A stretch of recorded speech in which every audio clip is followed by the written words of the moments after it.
उपस्थित सर्व पत्रकार बंधू भगिनींचं आजच्या पत्रकार मध्ये स्वागत आहे.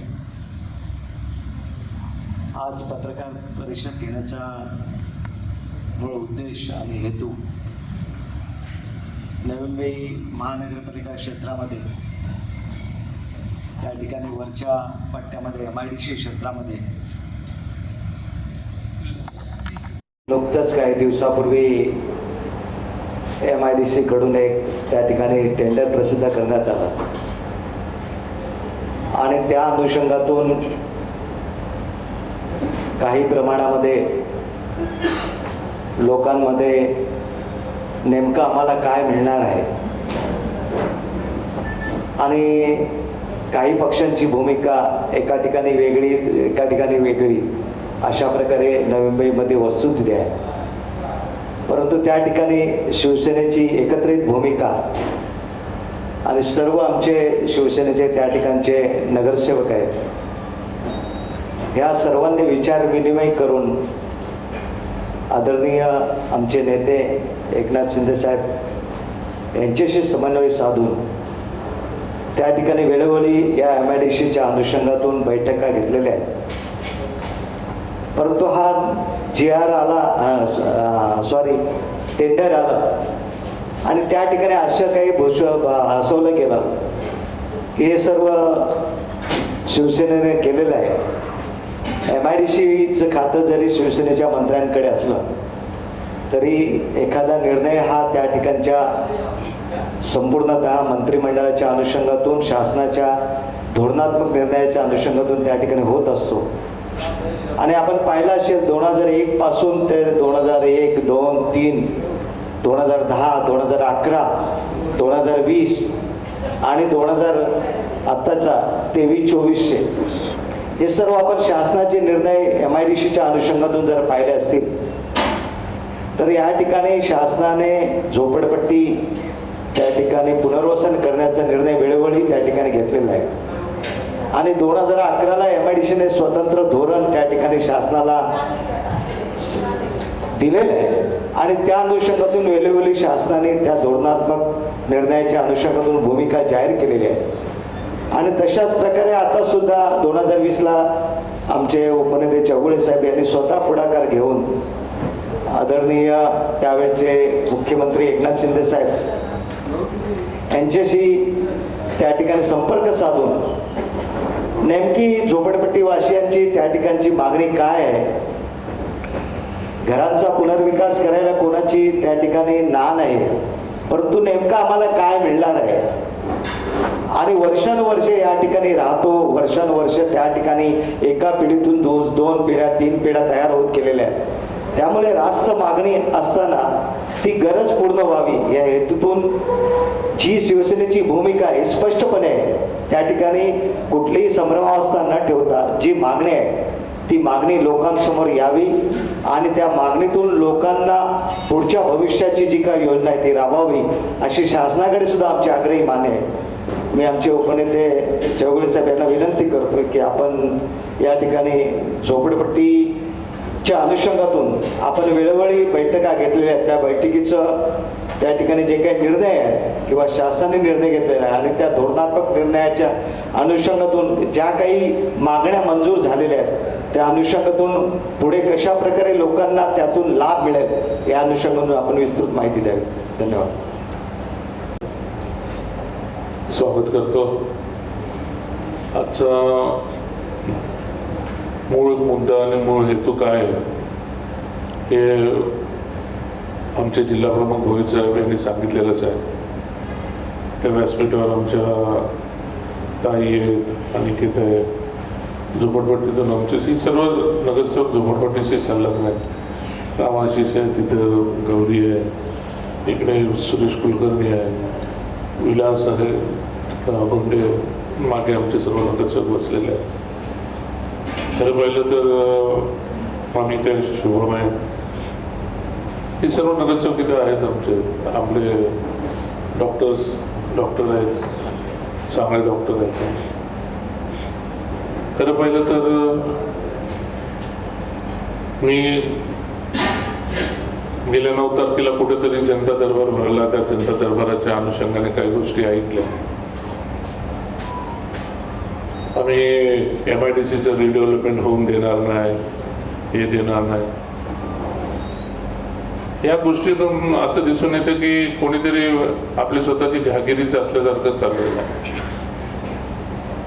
झोपडपट्टी म्हणजे जे बाबासाहेबांनी जे आज आम्हाला संविधान दिलंय आणि बाबासाहेबांनी सांगितलेली जी गोष्ट होती, ते बाबासाहेबांना ज्या पद्धतीने हुकुमशाहीमध्ये वंचित ठेवण्यात आलं आणि झोपडपट्टी म्हणजे एक वेगळ्या पद्धतीचा एक भाग, अशा पद्धतीने आज सुद्धा बाबासाहेबांच्या संविधानाने बाबासाहेबांनी ज्या सांगितलेल्या गोष्टी आहेत त्याच्यावरनं आम्हाला आता असं वाटायला लागलं की आम्ही लोक वंचित झालेलो आहोत का काय. आम्हाला म्हणजे आमच्याकडे नकारात्मक भूमिकेतून बघितलं जाते. जिथं पैसा तिथं चांगलं असा प्रकार चाललेला आहे. आणि आता तर महानगरपालिका मेजॉरिटी आहे, जसं काय मेजॉरिटी आहे म्हणजे यांची 2 बोटं आकाशाला टेकल्यासारखे झालेलं आहे. पुन्हा 2 बोटं नाही, पुन्हा हातच आकाशाला टेकल्यासारखं झालेलं आहे. आणि या अनुषंगाने पाहायला गेल्यानंतर आता आमच्या मनामध्ये पण वेगवेगळ्या प्रकारचे असे चीड तयार व्हायला.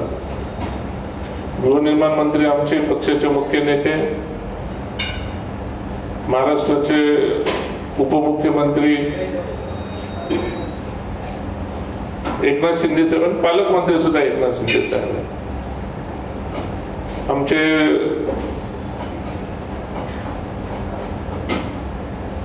या MIDCचे मंत्री उदय सामंत साहेब. आता हे किती दिवस आपल्या लोकांना या झोपडपट्टीमध्ये राहायचं, झोपडपट्टीमध्ये हिंडवायचं, झोपडपट्टीचा त्रास सहन करायचा. 4 पिढ्या तिकडे गेल्या. म्हणजे 1 पिढी नाही, 2 पिढी नाही, 3 पिढी नाही, 4 पिढ्या या झोपडपट्टीमध्ये. म्हणजे झोपडपट्टी म्हणजे शहराची सेवा करणारी झोपडपट्टी. आज झोपडपट्टीमध्ये राहणारे उत्तर भारतीय, मराठी माणूस आहे, दलित वर्ग त्याच्यामध्ये जास्त आहे, बहुजन समाज आहे.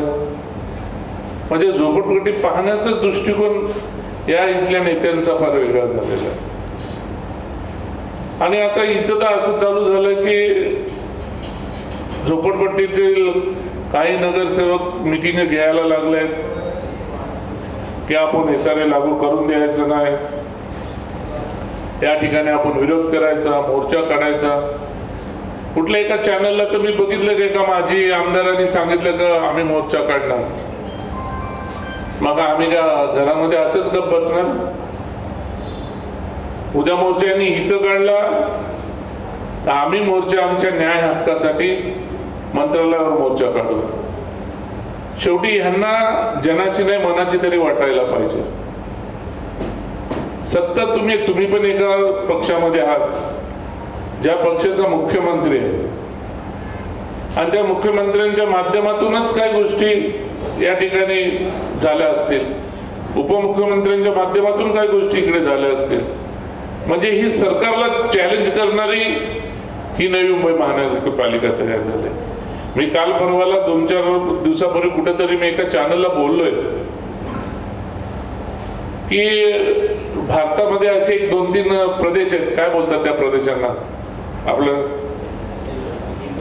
केंद्रशासित प्रदेश, म्हणजे दमन, दीव दमन असे काही एक केंद्रशासित प्रदेश आहेत. असे आता मला वाटतं की महाराष्ट्रामध्ये ही नवी मुंबई महानगरपालिका आहे, महाराष्ट्रामधील एक महाराष्ट्र शासित प्रदेश बनणार आहे, अशी पूर्णपणे मुवमेंट तशी चाललेली आहे.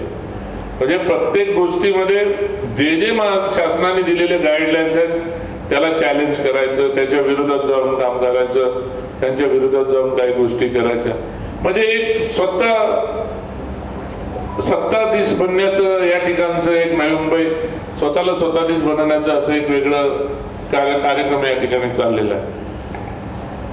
या ठिकाणी मला कधी कधी असं वाईट वाटतं की आज त्यांना स्वतःला नाही, मी बोललो तसं जनाची नाही मनाची तरी वाटायला पाहिजे.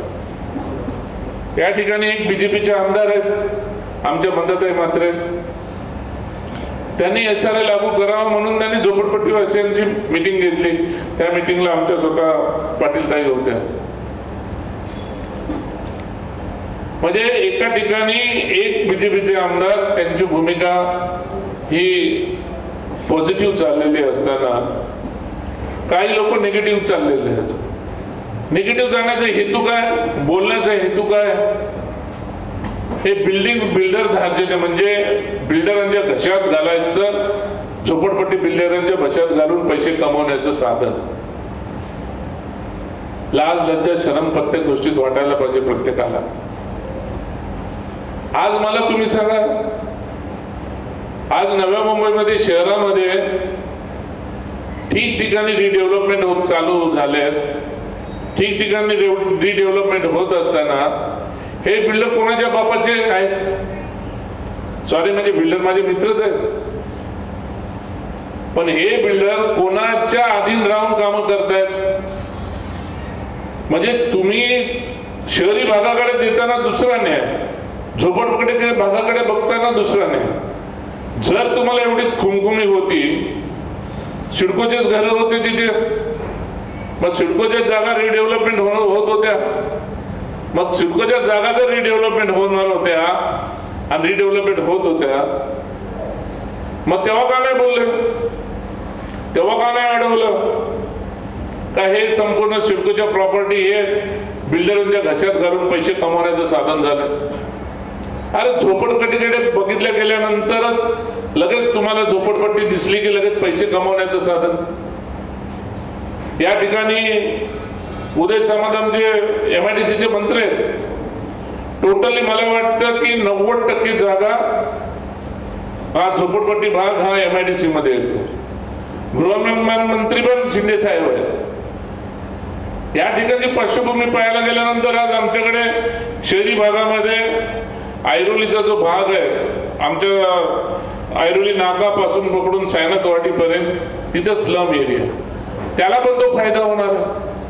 दुसरा स्लम एरिया त्याच्या पुढे आल्यानंतर अनिकेतच्या इथं नोशील नाका स्लम एरिया लागेल, त्यांना सुद्धा तिथं फायदा होणार आहे. इव्हन बोनकोड्यामध्ये स्लम एरिया आहे, सिडकोच्या जागात बांधलेल्या चाळी आहेत.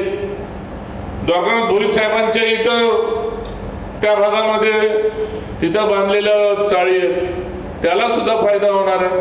आता काल परवा मंदाताईंनी म्हणजे पाटील ताईंच्या इथे घेतली ती संपूर्ण झोपडपट्टी एरिया, हा पूर्ण झोपडपट्टी एरिया सिडकोच्या याच्यामध्ये आहे. म्हणजे MIDCच नाही, तिथे सिडकोला सुद्धा त्याचा बेनिफिट होणार आहे. आणि एवढं बोंबलून बोलता तुम्ही लोक, सांगता तुम्ही लोक बिल्डर दार्जिनेच काय नाही करता. अरे तुम्ही स्वतः बिल्डर बना ना, आम्ही कुठं बोलतो? विजय चौगुले तर नाही बिल्डर बनणार आहे.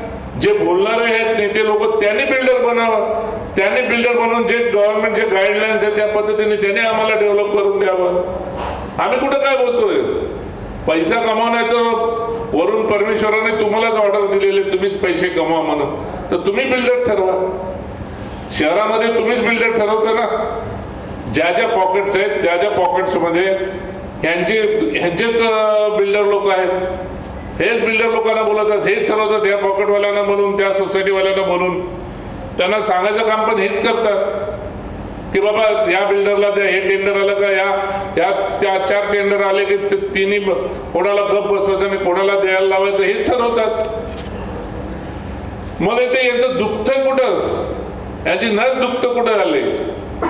मी काही लोकांकडनं काही बिल्डरकडनं ऐकलं तर काय ही पिल्लं आजले पिळवलेली आहेत. ते बोलतो की आम्हाला नव्या मुंबईमधील विजय चौगुलेला मोठा बनवून द्यायचा नाही, सुरेश कुलकर्णीला मोठा नाही बनवून द्यायचा, अकोंडेला नाही, द्वारकानाथ भोईरला, म्हणजे आम्ही झोपडपट्टी मधले. त्यांना वाटतं की झोपडपट्टी म्हणजे आम्ही झोपडपट्टी डेव्हलप झालो म्हणजे आम्ही श्रीमंत झालो. आम्ही श्रीमंत पैशाने नाही होणार, आम्ही लोकांच्या माध्यमातून लोक एवढी वाढतील की त्या लोकांच्या ह्याच्याने आम्ही श्रीमंत बनू. लोक नेते म्हणजे लोकांच्या मध्ये राहून आम्ही लोकाभिमुख आम्ही श्रीमंत बनू. पैसा नथिंग आहे आम्हाला. त्या झोपडपट्टीमध्ये एवढ्या दिवसात त्यांनी केलेलं नाहीये म्हणून आम्ही बसलेलो. माझं म्हणणं एकच आहे, ही जी चाललेली आहे, कोण बोलतो मोर्चा काढू, हे काढू, ते काढू, आम्ही पण हातामध्ये बांगड्या भरलेल्या नाही. मोर्चाला जसाच तसा मोर्चाच्या माध्यमातून मोर्चाला उत्तर देण्याची पण ताकद आम्ही ठेवलेली आहे. या ठिकाणी आम्ही ठरवलंय की आम्हाला पण SRA नकोय. आम्हाला पण SRA आम्हाला नकोय, कारण SRA मध्ये 300 स्क्वेअर फूटची जागा मिळणार आहे आणि 2002चा सर्वे, त्याच्यानंतर त्याला 11चा ए मिळतो, बॉन्डिंग मिळते 11ची, आणि 11च्या मधील ज्यांना लोक असतील त्यांना 2.5 लाख रुपये घरासाठी भरा, म्हणजे 2000 नंतर पासूनचे जे 11चे त्यांना 2.5 लाख रुपये भरायला लागणार, अशी ही SRAची अशी सिस्टीम मध्ये. आज आता हे 2026 चालू आहे. द्वारकानाथ भोईर साहेबांनी सांगितलं तसं आता 26 चालू आहे. तिथे घरं वाढली असतील, काही ठिकाणी जुनी घरं असे झालेली आहे की सर्वांनीच आपली घरं ज्यांच्या नावाने सर्वे आहे ती सर्वच लोक राहतात अशातला पण बघत नाहीये. काही लोकांनी जी सर्वे असलेली घरं, काही लोकांनी माझ्या नावाने सर्वे तर मी घर ताईला विकलंय, असं सुद्धा झालंय की सर्वे पावती ट्रान्सफर नाही झाले आणि टॅक्स पावती सुद्धा बंद केलेली आहे. झोपडपट्टीमध्ये टॅक्स पावती सुद्धा बंद आहे.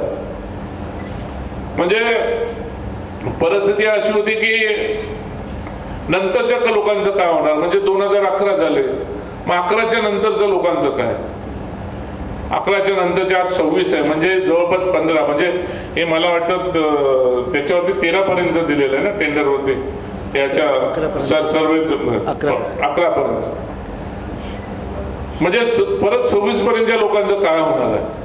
म्हणून आमच्या सर्वांची मागणी, आम्ही सर्व नगरसेवक आम्ही इथं बसलेलो आहोत, आमची सर्वांची मागणी ही आहे की ठाण्यामध्ये जसं क्लस्टर लागू केलं तसा क्लस्टर नव्या मुंबईमध्ये सुद्धा लागू करावा. त्याच्याने आम्हाला फायदे काय मिळणार आहेत? क्लस्टरच्या माध्यमातून आम्हाला एक फायदा मिळणार आहे. त्या क्लस्टरचं जर घर ज्यांचं हे असेल, म्हणजे तिथं 2002 पर्यंतचा कायदा लागू नाही होणार, तिथं 2020 पर्यंत सर्वांना सरसकट सर्वांना घरं दिल्या जातील असं होतं. म्हणजे सर्वे आणि 2002च्या नंतरचा 20 पर्यंतचा कॅटेरिया जसा लागू झाला तसा 2020 पर्यंतच्या लोकांना पण घरं दिली जाणार, म्हणजे 2020 पर्यंत बॉम्बार्डिंग लाईन देणार आहे. याच्यामध्ये एक फायदा आमचा असा की आता SRA मध्ये 300चा एरिया काहीतरी त्याच्यामध्ये देतात, पण 300 आणि पण याच्यामध्ये जर गेलो आम्ही क्लस्टर मध्ये गेलो तर 323चा एरिया भेटेल. आज जे घनसोलीमध्ये मेघ मल्हार वगैरे कुठल्या सोसायटी तिथे मेघ मल्हार आणि कुठली सोसायटी आपली बाजूला मालंकस, नगर शिडकोने बांधलेले मालंकस, एक मेघ मल्हार आहे, मालंकस म्हणून दुसरी सोसायटी, जी जे सोसायटी बांधलेली आहे त्या ठिकाणी, त्या ठिकाणचं घर तुम्ही जर कोणी पाहिलं असेल तर त्याच्यामध्ये एक बेड आहे, एक हॉल आहे आणि किचन आहे आणि एकच बाथरूम आहे. पण आता ते नवीन या पद्धतीने, नवीन तुमच्या पॉलिसीच्या पद्धतीने, नवीन काय बोलतात त्याला, नवीन क्लस्टरच्या माध्यमातून, अशा UDCPRच्या माध्यमातून हे असा एक घर तर प्रत्येकाला असं घर भेटणार आहे की ती 323 एरिया असेल. त्याच्यामध्ये 10x10चं हॉल आहे, त्याला अटॅच बाथरूम आहे आणि माझ्या याच्याप्रमाणे काहीतरी तुमच्या हॉल काहीतरी तर 9 काहीतरी हॉल 9 काहीतरी 13चं 9x14चा हॉल आहे, 9x14चा हॉल आहे, 10x10चं बेडरूम आहे आणि किचन तुमचं काहीतरी 6x8चं काहीतरी किचन आहे. त्याच्यामध्ये 2 बाथरूम आहेत, मास्टर बेडरूम आहे आणि एक बाहेर एक बाथरूम, म्हणजे आताच एक कॉमन बाथरूम दिलेलं. हा तुमचा 1 BHKचा फॉर्म्युला आहे. म्हणजे मेघ मल्हार पेक्षाही एक थोडा एरिया मोठा आहे आणि बाथरूम पण मेघ मल्हारला माझ्या आयडियाप्रमाणे बेडरूम मध्ये बाथरूम नाहीये, या तिथे मास्टर बेडरूम आहे. तर इथं मास्टर बेडरूम त्यांना देण्यात येणार आहे. म्हणजे ही क्लस्टरची जी काय मुवमेंट आहे त्याच्यात सर्वांना घरं भेटतील. जर 323चं जे 323चं घर कोणाला भेटणार आहे स्क्वेअर फूटचं, ज्याचं 50 स्क्वेअर फूटचं घर असेल, कोणाचं 100चं असेल, कोणाचं 150 असेल, कोणाचं 200 असेल, तरी त्यांना कंपल्सरी 323 कार्पेट म्हणजे जवळपास 450 पावणे 500च्या आसपास बिल्टअप एरिया, तर तेवढा त्यांना एक बेड हॉल किचन, म्हणजे इथं जर रेग्युलर जो bed hall kitchen 1 bed hall kitchen चालतो मार्केटमध्ये त्याच्या पद्धतीने त्यांना प्रत्येकाला भेटेल. याच्यामध्ये दुसरा सुद्धा फायदा असा आहे, जर माझं घर 323च्या पुढे आहे झोपडपट्टीमध्ये, म्हणजे 323च्या पुढे जर माझं घर 550च्या आसपास आहे, म्हणजे माझं घर 600च्या आसपास आहे, पकडून चला माझं घर 600च्या आसपास आहे, तर 323 बेस, त्याच्यानंतर जो एरिया वाढला म्हणजे 600, म्हणजे 323 मधून जर 600 मध्ये काढला तर किती एरिया वाढतो? 200 साधारण 267 एरिया वाढतो, 267 एरिया वाढतो. मग त्या 267 जो एरिया वाढतो त्याला कन्स्ट्रक्शन रेट लागून तो चार्ज गृहीत धरला जातो. मी काय बोलू तुमच्या ध्यानात येते ना, बेस म्हणजे 50 फुटाचा असो, 100 फुटाचा असो, 150 फुटाचा असो किंवा 200 फुटाचा असो, त्याला 323 हे कंपल्सरी मिळणार. पण त्याच झोपडपट्टीमध्ये जर कोणाचं एखाद्याचं 600 फुटाचं घर आहे, 500 फुटाचं आहे, 550चं आहे, 600चं आहे, त्याला सुद्धा असं रस्त्यावर नाही आणण्यातलं जाणं, त्याचं मोठं आहे, तो एवढ्या दिवसापासून राहतोय, 2000च्या अगोदरपासून त्याची सर्वे पावती आहे, त्याला सर्व काही गोष्टी येतात, तर त्याला त्या बेस प्राइस वरती त्याला सुद्धा त्या ठिकाणी तेवढं, म्हणजे किती कन्स्ट्रक्शन, आज कन्स्ट्रक्शनचा रेट चांगलं कन्स्ट्रक्शन करायला गेलं टावरला तर 3,000 3,500, म्हणजे उद्या 100 फुटाचे किती 30,000 रुपये भरायला येतील, 200 फुटाचे 60,000 भरायला येतील.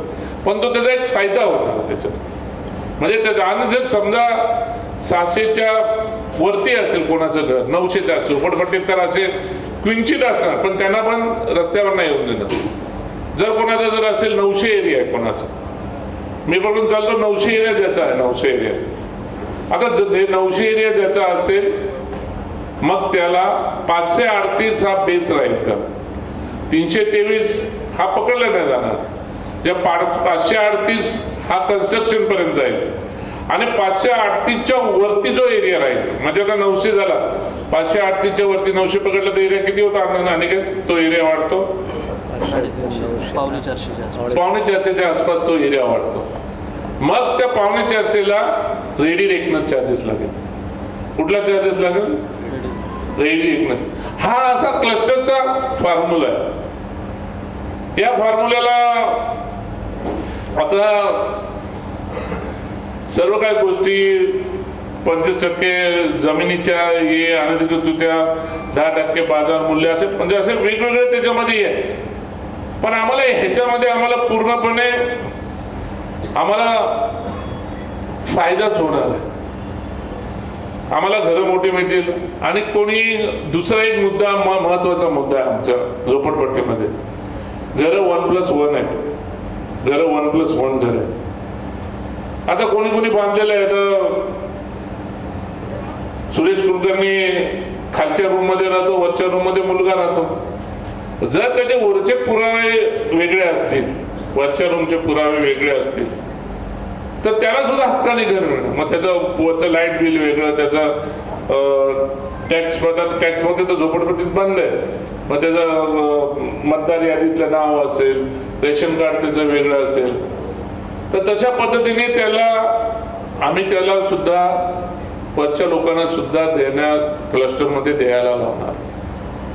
हे क्लस्टरमध्ये द्यायला लावण्याचं म्हणजे, आणि दुकान, काही लोकांचे आता दुकान आहे तिथे, दुकानवाल्याला पण 180 पर्यंत दुकान पण त्यांना भेटायला पाहिजे अशी आमची पूर्णपणे येईल. आणि हे सर्व क्लस्टरच्या माध्यमातून होणार आहे.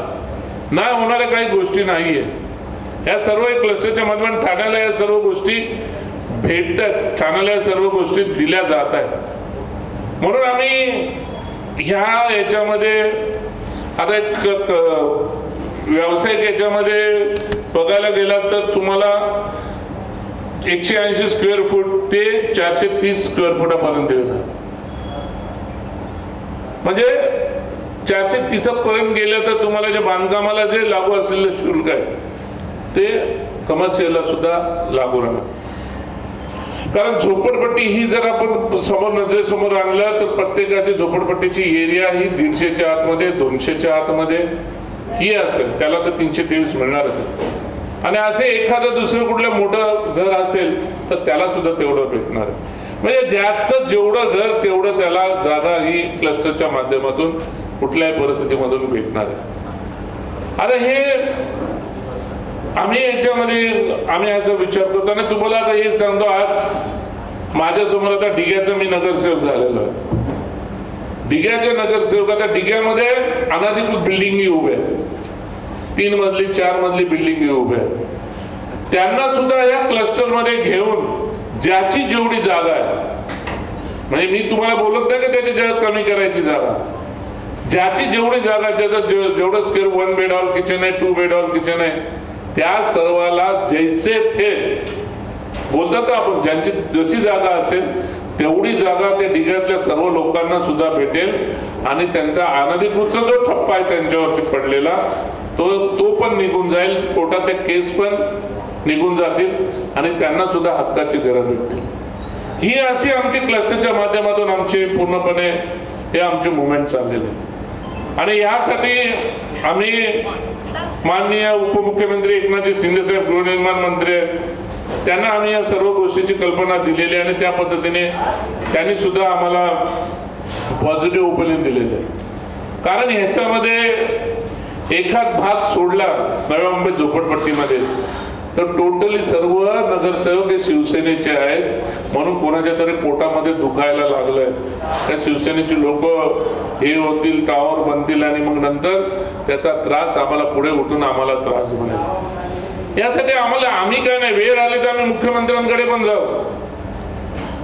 आता शेवटी हे डिक्लेअर करणारे कोण आहे? शासन आहे. शासनामध्ये कोण आहे? मुख्यमंत्री आणि उपमुख्यमंत्री हेच शासन आहे आणि त्यांच्या माध्यमातूनच सर्व होणार आहे. मग ही एक नव्या मुंबई मधली लोक शासनाला चॅलेंज करायला लागलेत, हे कदापि आम्ही होऊन देणार नाहीये. या गोष्टी ज्या पद्धतीने चालल्या, ज्या पद्धतीने लोकांसमोर आता त्यांची चिल्ली पिल्ली जे पडलेले आहेत उमेदवार आहेत, काही कॉक मध्ये आहेत, आता ते त्या गल्ली बोळात फिरायला लागले उंदरासारखे या ठिकाणी. कधी त्या गल्ली बोळात फिरले नव्हते, आज ती चिल्ली पिल्ली तिथे फिरतायत आणि लोकांना भडकत सुटलेत. तुम्हाला 300 हिरा देणार, तुम्हाला इकडनं काढणार, खारघरला पाठवणार, तुम्हाला इकडे हे करणार, तिकडे ते करणार, आपण मोर्चा काढू, आपण हे करू ते करू. आज लोकांना पाहिजे अनलिगली आहे तर लिगल होणं हे फार त्यांचं महत्वाचं आहे. आणि लिगली करण्यासाठी आम्ही आणि सर्वात महत्वाचा विषय तुम्हाला सांगायचा राहिला, त्या ठिकाणी हे जे रिडेव्हलपमेंट होणार म्हणजे झोपडपट्टी SRA क्लस्टर होणार तर कुठली झोपडपट्टी खाली केली जाणार नाही. म्हणजे मी राहतो तिथे या झोपडपट्टीमध्ये, समजा जर हा पूर्ण झोपडपट्टीचा भाग आहे का पूर्णपणे, तर एखादा कोपरा खाली केलं जाणार आणि एखादा कोपरा जर खाली असेल तर तिथं पहिले बिल्डिंग उभी केली जाणार. पहिले बिल्डिंग उभी केली जाणार, त्यांना घर देणार आणि मगच झोपडपट्टी खाली केलं जाणार. ते पण त्यांना त्यांच्या एरियामध्येच, त्यांच्या एरियाच्या बाहेर नाही. आता कोणतरी डिग्याला सांगतात की चौगुले साहेब डिग्यावाल्यांना चिंचपाड्यात घर देणार. आता मला काय गरज पडले? डिग्यावाल्यांना डिग्यामध्येच भेटणार, थोडाफार इकडे तिकडे होऊ शकतो, 100-200 फूट 300-400 फूट 500 फूट असं इकडे तिकडे होऊ शकतो, पण डिग्यावाल्यांना डिग्यामध्येच भेटणार. आज दिघा रेल्वे स्टेशन आहे, त्याच्या समोरचा भाग तुम्ही बघताय, आज दिघा रेल्वे स्टेशनच आहे. बाकीच्या आजूबाजूचा पार्किंग एरिया वगैरे डेव्हलप झालाय का? नाही झालाय. तिथं झोपडपट्टी आहे, मध्ये थोडंफार इकडे तिकडे सरकवलं जाईल. पण पहिल्यांदी जो क्लस्टरमध्ये जे ठाण्यामध्ये झाले की पहिले झोपड्या रेडी, मग झोपड्या झाल्यानंतर त्याच्यामध्ये घर लोकांना देऊन बाकीचं ते शासन ठरवेल. ते शासनाचं धोरण तसं आहे क्लस्टरचं. म्हणून आम्ही सर्वजण परत एकदा साहेबांना भेटणार, शिंदे साहेबांना वेळ आहे तर शिंदे साहेबांच्या माध्यमातून जाऊन आम्ही रिक्वेस्ट आम्ही सीएम साहेबाला पण करू. उदय सामंत आमच्या बरोबर नाही, पण कुठल्याही परिस्थितीमध्ये हा एरिया डेव्हलप होताना नवी मुंबई महानगरपालिकेचा तिथं अंश सुद्धा नको, आमची अशी भावना आहे. हे करावं तर हे शासनाने करावं आणि शासनाने कुठल्याही पद्धतीने करावं. मग त्याने कुठली ऑपरेशन त्याच्यासाठी त्यांनी हे करावं. मग ते MIDC असेल, MMRD असेल, सिडको असेल, याच्या माध्यमातून करावे. कारण आम्हाला नगरपालिकेवरती त्या गोष्टीचा नगरपालिका काय करणार. एक आडवली भुतवली बनवले, तुम्हाला माहित असेल त्याची काय परिस्थिती. जाऊन बघा ती बिल्डिंग, बघा ती आडवली भुतवलीच ना. तो आडवली भुतवली नाही, श्रमिक नगरला एक नगर वसवलं, जाऊन तिथं बघा. ज्या तिथल्या लोकांना घरं दिली तिथंच बाजूला त्यांना झोपड्या पण बांधून दिली. ही परिस्थिती आहे. आणि जर कुठं शासन चांगलं करत असेल आणि शासन याला मानेल, आम्हाला शासनाला काय, आम्हाला क्लस्टर हा चालूच आहे. कोण बोलतो आम्ही 500 देऊ ना, आम्ही असं करू ना, आम्ही तसं करत. दे ना बाबा, तू कॅबिनेट मध्ये आहेस ना बाबा, आण ना, तू कॅबिनेट मध्ये झगडून आण ना आम्हाला. मी जाऊन पहिले हार घालीन. एरिया कोणाला, हे तर संपूर्ण एरिया वाढवूनच भेटते ना, कोणाला कमी भेटतं. फक्त लोकांना फुगवायचं, हे ते करायचं चालू झालं. आम्ही स्वतः सॅम्पल फ्लॅट बनवणार. मी चिंचवड्यामध्ये पहिला सॅम्पल फ्लॅट बनवणार आहे, लोकांना दाखवणार आहे. क्लस्टरचा एक हाऊस तसं नौसिल नाक्यावर बनवायला लावू, तसं आम्ही प्रत्येक झोपडपट्टीमध्ये डिग्यामध्ये बनवायला लावू. ईश्वरनगरला पण एक सॅम्पल फ्लॅट बनवणार, लोकांना दाखवणार आहे. अशा पद्धतीने आपल्याला घर मिळणार.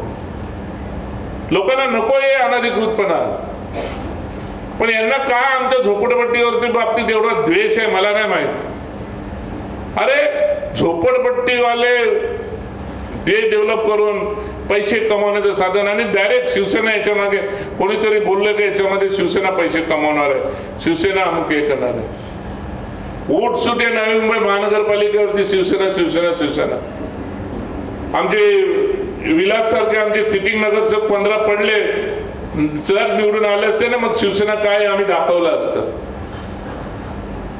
अरे कुठल्याही गोष्टीमध्ये शिवसेना काय वाईट करते. शिवसेना तर सर्वांना घरं देते, चांगलं देते, शासनाच्या मार्फतच देते. अरे तुम्हाला करायचं होते 25 वर्ष तुम्हीच मंत्री होते, 25-30 वर्षामध्ये 15-20 वर्ष तुम्हीच मंत्री, तुमचेच खासदार, तुमचेच आमदार. 10 वर्ष झाले आमचा खासदार आहे, तुमचेच आमदार. मग तेव्हा कोणी का तुमचे हात पकडले होती का, तुमचे हात थरथरत होते. मग तेव्हा का नाही बनवलं तुम्ही या झोपडपट्टीचं डेव्हलपमेंट झोपडपट्टीचा विकासाचा. कधी आम्ही सांगावं की विजय चौगुले सोडला तर या झोपडपट्टीच्या विकासाबाबतीत या लोकांनी कधी बोललं.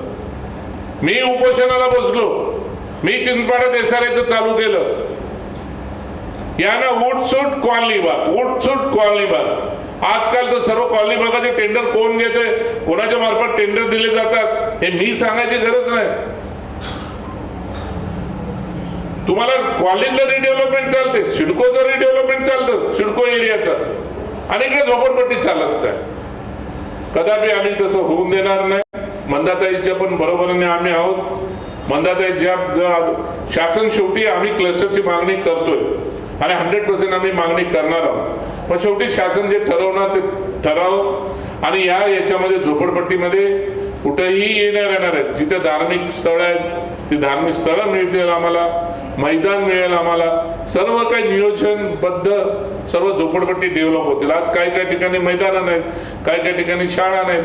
ह्या सर्व गोष्टी एकत्रितपणे केल्या जाईल आणि एकत्रितपणे होऊन आमचा डेव्हलप होईल.